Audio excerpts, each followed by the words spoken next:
My name is Laura Peer, and I'm an Admissions and Recruitment Specialist at the Brown School's Office of Admissions and Recruitment. And I'm Alejandra Martinez, and I'm a first-year MSW student here. I'm originally from Los Angeles, but I spent the last 7 years in DC, so I've got both the West Coast and the East Coast. I'm a student ambassador here at the Office of Admissions. I'm a clinical mental health concentration here. Great, thanks, Ale. We are here to discuss the application process. In my role in admissions, one of my primary functions is to help students navigate the application process and to review applications. From experience, I can tell you that we receive many questions about how to submit the strongest possible application. We know the process of applying to graduate school can be intimidating and time-consuming, and if you're also juggling a job or family or school, it can seem like an additional full-time job. And while there are no tricks or secrets to the process or even one single pathway that will lead to success for everybody, we hope this quick information session will provide a little reassurance on how to navigate the application process. Feel free to submit your questions. We will be compiling them throughout. I will try to address them as is relevant, or sometimes there's a little lag between the time we receive a question and we've moved on to another topic, so we'll make sure to cover all of them at the end of the presentation. So let's get started.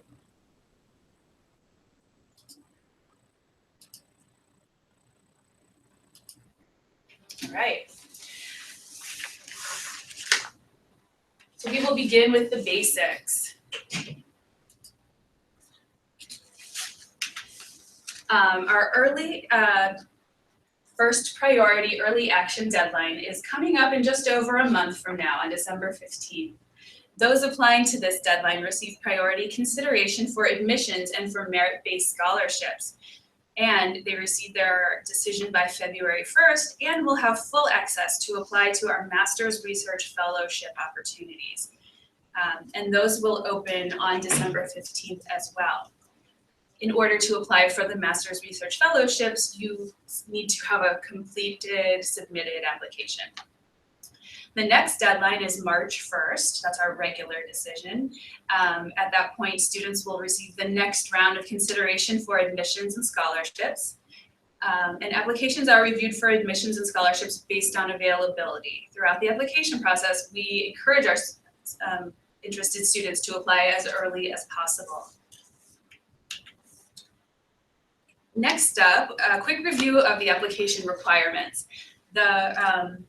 We will go into many of these in detail throughout the application, but I just wanted to note in particular under the MPH requirements that we have a specific code for the standardized test scores, for the GRE score, and that's unique to the Brown School. So use that one instead of a code for general WashU graduate programs. So in common, we have transcripts, CV or resume, personal statement, and 3 letters of recommendation for both the MSW and the MPH application. Unique to the MSW application is the analytical essay and the MSW application fee. Unique to the MPH application are the GRE scores or other standardized test scores, the SOFAS application fee, and a prerequisite of a human biology course. And that is, you don't need to have that completed by the time you apply. It just needs to be completed by the time you enroll, if you are admitted. We talk a lot about our holistic review process. For us, this means that we look at each applicant as an individual, that we review each part of the application and supporting documents, and we carefully consider each part in the application process, and that we balance each of these parts, which means we don't just look at your standardized test scores or your GPA or the amount of professional experience you bring. We take all of the parts of the application and consider the whole person, not just the sum of the parts of the applicant. This is our holistic review mission statement. We believe that reviewing applicants in this way helps build the diverse community of individuals with unique sets of experiences, skills, academic interests, and professional goals. And we truly believe that this diversity enhances the learning environment for everyone.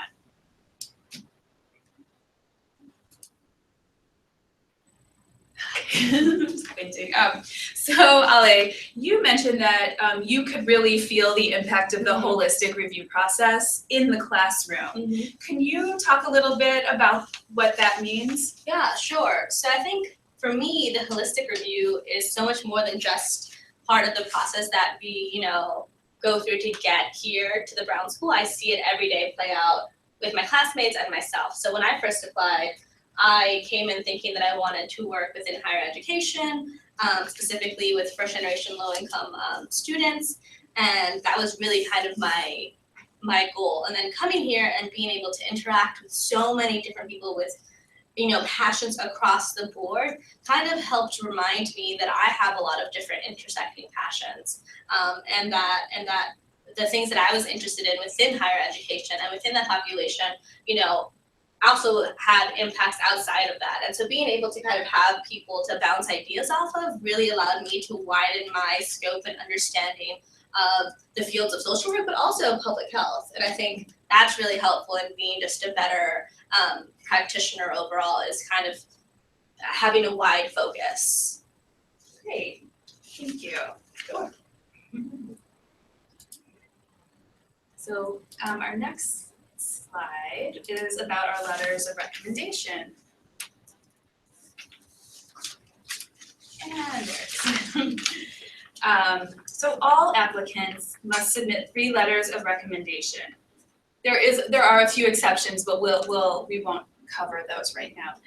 Students often ask who should write their letters, and if possible, we recommend, but we don't require, that at least one be an academic reference and at least one be a professional reference, someone who has had a supervisory role with you and who can speak to your ability. All 3 of them should be able to speak to your ability in a rigorous academic setting. The 3rd one can be either academic or professional.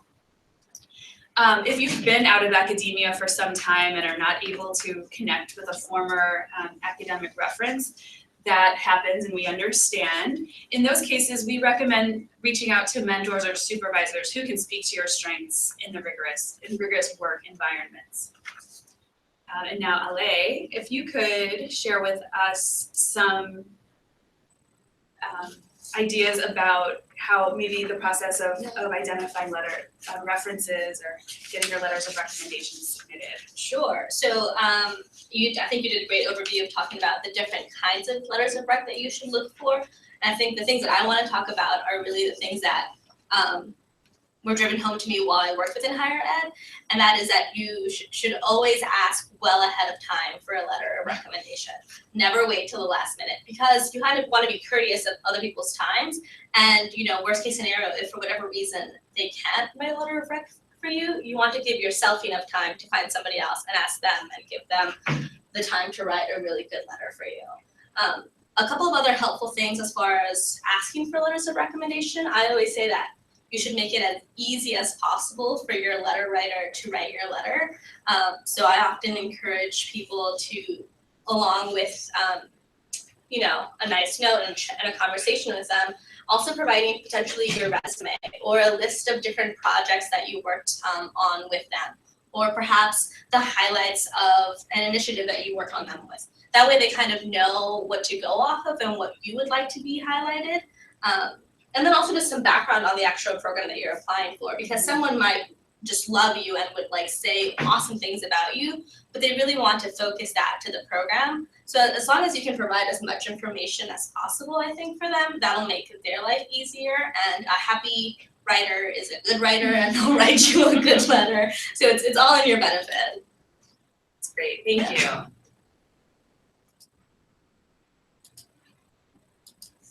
All right.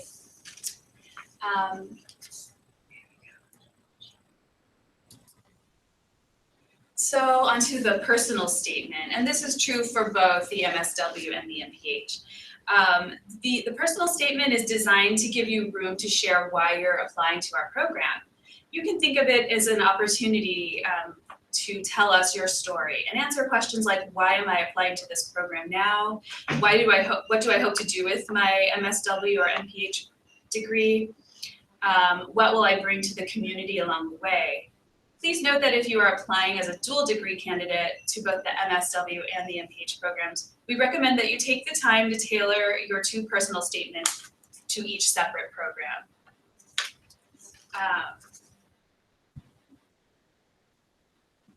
Here.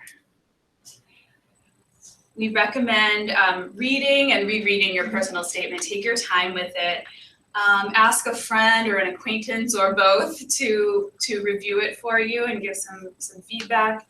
And really let your commitment to the field show. Ale, do you have any more suggestions for the personal statement? So I'll speak to my experience. I do think that the personal statement is a very personal piece of writing that you put forth, and I think that it should be unique to you and your voice. That would be my first and foremost piece of advice, is stay true to who you are and what you know. But then other than that, I think it's really important to kind of tell a full story, and for me, that meant that I wanted to share about myself and my background and how that impacts my experiences in the world and how those experiences impact my passion to go forth and work with certain populations. It all comes back to how those experiences lead me to want to live a life that's dedicated to social justice, and how that journey then led me to the Brown School. So for me, it was kind of providing an arc of a story of not just, I decided one day that I wanted to go into social work, but rather that it all built upon itself because this is who I am and this is what I bring to the table. And that would probably be my third piece of advice is mention what you bring to the table. I think the Brown School is an awesome place and you'll learn a lot being here, but I think that you all also have a lot to bring to the Brown School, and that's, I think, at least what I'm looking for in classmates. I'm sure you are also looking for that. I want to be challenged. I want to get to know people who are passionate about something that maybe I don't know anything about and learn from them. And so just don't try to fit any kind of mold that you think is what a social worker or a public health individual is, but really kind of just talk about yourself and what you want to do and what you bring to the field is what I would recommend. Excellent advice. Great, thank you. Right. The analytical essay is unique to the Master of Social Work degree application. It is like the personal statement, it's 2 pages, single-spaced. It should demonstrate your critical thinking and address, it should address a social issue that is something hopefully that you know about or have a personal interest in. And you should address the entire prompt and make sure you're answering all the aspects of the prompt. We recommend that you are intentional and you answer the question in full. My kind of secret tip is to be specific. Pick a population that is specific in demographics or geography that will help you zero in on it and best show your critical thinking skills. We received questions about whether or not you should include citations in the analytical essay. As a reviewer, I say including original sources is a way to back up your ideas, and it's always welcome but not required. If you choose to include them, you can use whichever citation format you're most comfortable with. We don't have a specific requirement. And Ale, do you have any tips on writing the analytical essay? Yeah, I feel like you stole my thunder a little bit with the specifics. Sorry. but I do actually want to speak to that because for me that was really helpful. I think my first go at reading this prompt, I thought, okay, a social issue, and automatically I thought like big picture. I thought like world hunger and human trafficking and these problems that are so interconnected with so many other things, and that was overwhelming to me. And so then I said, okay, scratch that. I am passionate and I do care about those things, but I should talk about what I know. That way I can demonstrate that I have a nuanced understanding of this particular issue. So I ended up deciding to go with education, which, like I said at the time, is what I intended to focus on. And even within the topic of education, I said to myself, okay, Ale, really try to narrow your scope here so that you can focus on tangible things. So I made sure that I talked about higher ed. I said I want to, focus on first-gen low-income students. These are the issues that I see within this population in DC, which is where I was working at the time. And these are the things that I would, try to put forth to help this population in this space with these issues. And that for me was really helpful because you only have 2 pages to write this. So you can't really tackle world hunger, or if you can, that's awesome. At least I knew that I couldn't. So for me, it was about focusing the scope and it helped me just kind of have a better understanding of why it was that I cared so much about this population. And it was a helpful reminder that I knew a lot about it. And I was able to kind of put that forth. I also let myself be a little bit creative in it, just because the prompt, it doesn't say you can't do certain things. And so I remember there were a couple of different initiatives that I wanted to talk about, but I knew that there was no way that I could do them in 2 pages. So I stuck in a little table and I was like, bullet point, these are the things that I would want to do.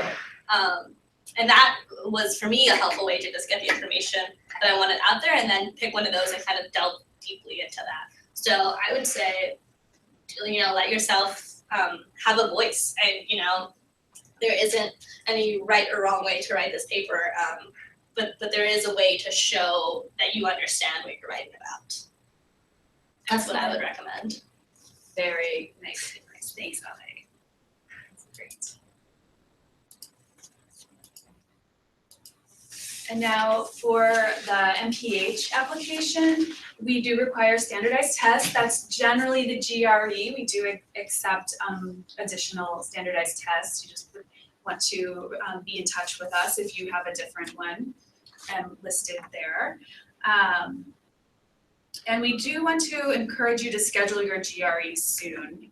This is one of those things that kind of often keeps an application incomplete is because you have to schedule it in advance, and then it takes time for the score to get sent through the SOFA system. So the sooner you take the GRE, the better. And again, just note the SOFA's GRE code is 3867. That's the one you want to use. So yeah, and again, as we talk about standardized test scores for the MPH, this is an important piece of the application. But again, we do have a holistic review, and this isn't the only thing we look at. So do your very best and make your whole application shine. Excuse me. Transcripts. There are different transcript processes for the MSW and MPH program applications. We'll just briefly go through them now. For the MSW applicants, you upload your unofficial transcripts directly to our application, and then if you are admitted and choose to enroll, that's when you will need to have your official transcripts sent to us, to the registrar, from the registrar of your institution or institutions. We need your transcript also for the MSW from any university at which you've earned 6 or more credit hours. The exception to this is if your primary university transcript lists the credit hours you've taken elsewhere, including the name of the second university, the course names taken at the second university, as well as credit hours earned and final grades. And that can be study abroad in a lot of cases, or advanced placement credits that you took in high school. For the MPH, you'll be required to submit your official transcript right from the beginning to the SOFA's application system. And then you won't have to follow up and have them sent to us because they will be completely verified through the SOFA system. Your resume. You will need to submit a comprehensive resume. people want to know how far back to go. If you're somewhat recently out of undergrad or still in undergrad, please say stick with, from the beginning of your undergraduate career going forward. Occasionally, someone will have had some life-defining event or experience in high school that they really feel needs to be a part of that, and so we'll leave that to your discretion. But we generally look at experience from the undergraduate time and moving forward. Let's see. And some people are advised, especially those that are just graduating, that they keep their resume to 1 page. In our case, that's not necessary. We really want to see everything. Don't cut things out to keep it at 1 page. We want to really get the whole picture of your experience. Let's see.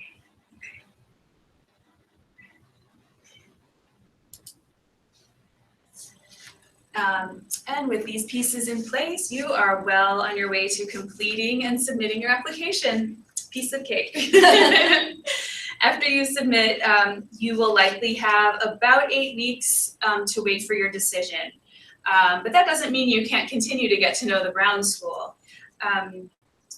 Ale, can you speak to any ways that our prospective students can stay in touch with the Brown School and keep learning more about it? Why, yes, I can more. Actually, this is some of my favorite stuff. So like I said, I work at the Office of Admissions. I'm a student ambassador with the office. So a lot of these things that I'm about to describe to you are actually things that I get to work on. So I think they're really cool. First and foremost, follow our blog. You can find it on our website under Learn More. And it's a really cool way to kind of hear from current students. So as student ambassadors, we'll actually post on different topics. So I think my first blog post was about a really cool experience I had at Forest Park, which is right across the street from us, in which the symphony came and played for free. And that was a really cool experience. And I think people write about everything from social to, actually there's a piece up there about just getting started on the applications. So really it's a cool way to kind of get a student's perspective. So I definitely recommend that you check that out. If you can, I would highly encourage you to come visit Brown School. I know that can be a little bit tough for some people that are farther out, but if you can make it, it's a really worthwhile experience. So if you were to come, you could meet with a faculty member, you could meet with a lovely person like Laura and talk about admissions. You can meet with a current student. I'm happy to take you to lunch or to coffee. You get a tour of the school and really kind of get a better sense of what this place actually feels like, and if you could see yourself being here. I know that I did a campus visit myself, and that was really helpful in deciding that I wanted to be at the Brown School. You could also, if you can't come to one of those visits, you could also do lots of webinars and info sessions online like this one. So I think I did all of them when I was applying because I was that person who really wanted to be informed. And we'll be hosting one every month, correct? So you can tune in. They have different topics.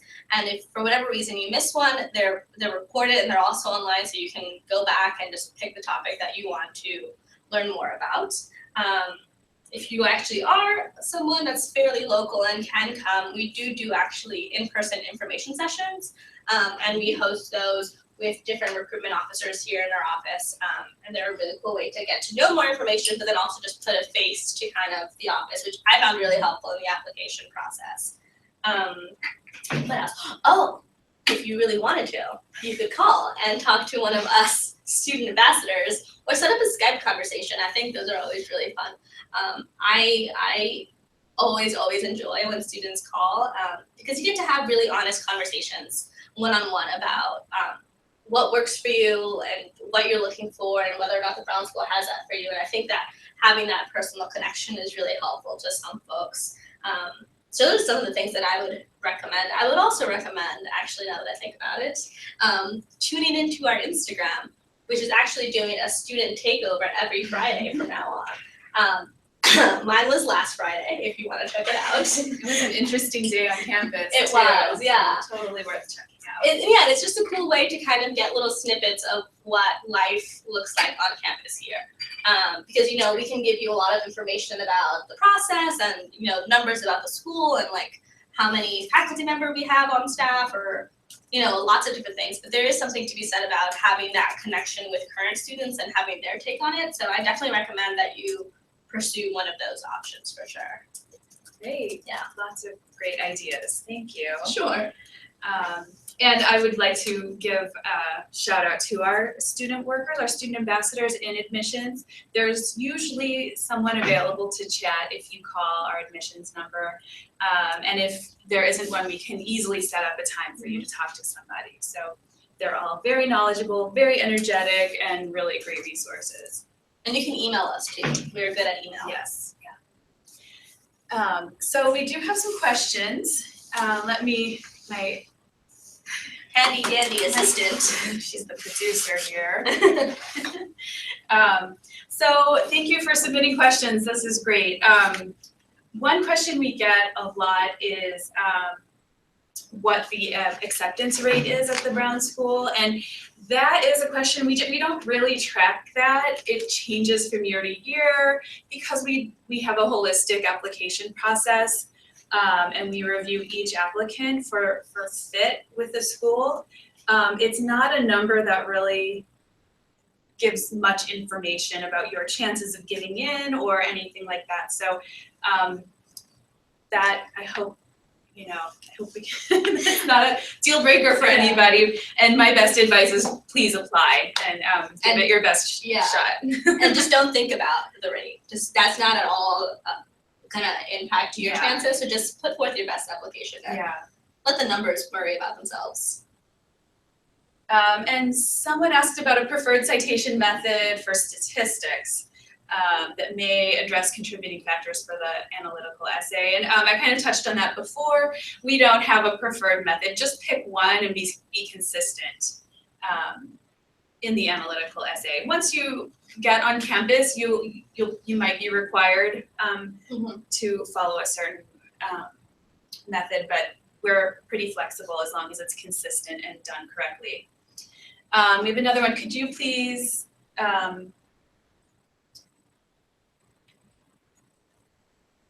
okay. Oh, is someone's asking for our name again? Yeah. Okay. That's okay. So someone didn't catch our names and positions, and I'm happy to say that one more time. I'm Laura Peer, and I'm an admissions and recruitment specialist at the Brown School. And I'm Alejandra Martinez. I'm a first-year MSW student here, clinical mental health concentration, and I'm a student ambassador at the Office of Admissions. Great. And then someone is asking, would the 8-week time frame that you can expect your decision be from the time you submit the application or 8 weeks from the deadline? For the December 15th deadline, it would be around 8 weeks from the deadline. If you apply before then, it may be early, but we're not going to guarantee anything until about February 1st or a little after. And then after the March 1st deadline, that's more of a rolling, it would be 6 to 8 weeks from the time that you submit. And here's a good question. How would we be able to set up a Skype conversation or phone call with a student ambassador? Is this information available online? The best way to do that is to contact Deb just by going to our website and going to learn more. There's a form you can fill out. It's really quick and easy. Deb will be back in touch with you, if not the same day, the next day through email.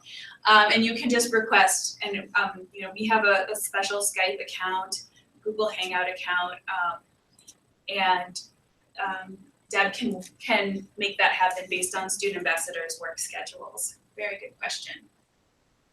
Deb is a full-time staffer who works at coordinating all of the visits and communications between prospective students and current students, just in case you were wondering. And also, I can just tell you, you can also just email brownadmissions@wustl.edu. So that's brownadmissions, all one word, at wustl.edu. That will also get to Deb and get that process rolling. You can also just call the front line, and if there's a student ambassador available, and we usually are there throughout the entire week during office hours, and we're happy to chat over the phone as well. Excuse me, it's live TV. And the final question we have, unless a couple come in while I'm talking, is deferring acceptable in order to do a year of service to gain more experience? And absolutely, if we really value the experience that Corps members, National Service Corps or Peace Corps, any type of experience, we value the experience that those students bring with them, and that is a very acceptable reason to defer. And we would do the 2 years for someone who decided to defer for the Peace Corps, or Teach for America is 2 years. So absolutely. And another question: are there interviews for the admissions process? It's not a requirement across the board. We do reach out to certain applicants to learn more about their story. So it's not something to anticipate, but it's possible. So yeah, and then so you may be contacted for a lot of different reasons. And I'd like to add to that. Sure. So like I said, I came to visit, and when I did, I scheduled a time to meet with an admissions staff member. And so that by no means am I saying is an interview or anything like that. But it does have some of the things that I would have wanted out of an interview. So being able to ask questions and kind of having someone put a face to my application. Just for me, I felt like that was a helpful ease of mind. I think that for a lot of people, interviewing can be nerve-wracking, but for a lot of people, interviewing for them comes much more naturally than writing a paper or something like that. So they kind of crave that. Like Laura said, we don't have really a formal process for every single person to interview, but if you really want to meet with someone, I would suggest doing a campus visit for sure. Yeah. And another question came in about citations. Would that, and for the analytical essay, someone's asking, would that kind of help towards demonstrating analytical abilities? I think it probably does, but again, it's not a requirement. So again, it's up to you. But whatever you feel will support your ideas and show your analytical abilities, we recommend you include it. Yeah. It looks like that was our last question, unless another one pops up. So I want to thank you all for taking the time to tune in today, or to click back later after after we're live. Thank you to Alejandra for her participation and lots of great insight. I hope this has been somewhat inspiring and has kind of calmed any nerves about the application process. You know, we're here to support you through it. We don't want it to be a mystery or something scary. So please reach out to the Office of Admissions. You can talk to an admissions specialist or a student ambassador anytime, and we would love to help support you. And two more questions came in, and then I'm gonna have to wrap it up there. If applying past the priority deadline, would you have a decreased chance of obtaining a scholarship? Technically yes, because in the beginning that's when the amount is there, and the early appliers might be offered scholarships and accept them on the earlier side, so leaving fewer slots available. And what advice do you have for international applicants? And I appreciate you asking that, because we didn't touch on that. So we do require the TOEFL score for anyone who's from a country that doesn't, where English isn't their native language, or they didn't go to an undergraduate program that's solely offered in English. I apologize that didn't get addressed. A great question. So I'm trying to think what other advice we could give to our international applicants. The earlier the better, definitely, because there's an additional visa process for a lot of international students, and it's much less nerve-wracking to have that rolling early.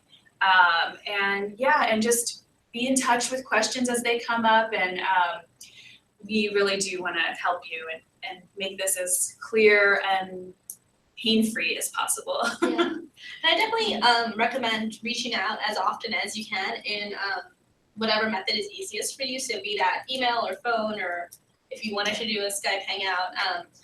I would say that a good chunk of the phone calls that I get are from actually students who are abroad, who are international students.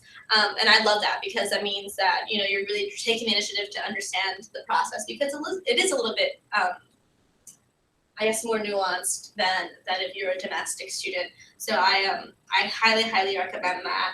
And then I also recently spoke to an international student who wanted to know the international student population here, like what it was like.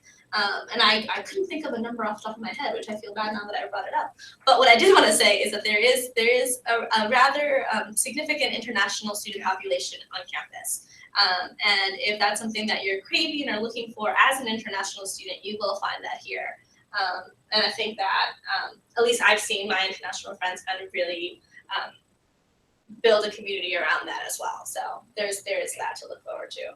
And we do have the campus-wide office for international students and scholars. That's a great support for students. And I think the Brown School in particular is very welcoming and I think just inclusive, and I think our international students thrive here. So yeah, and we enjoy their contributions to the, you know, conversations and. Yeah, and then we also have an international student ambassador. So if you wanted to speak to student ambassador who actually went through the international student application process, she's fabulous. She's really nice and warm and funny, and she'd be happy to chat with you about her experiences and what was most helpful to her. Yeah. I know she actually really liked that. She's got a soft spot for international students. Yeah, she's very knowledgeable too. Yeah. Great. Well, thank you for that final question. And again, please stay in touch, and we look forward to hearing from you and learning more about your stories and helping you get through the process. Okay. Bye. Bye.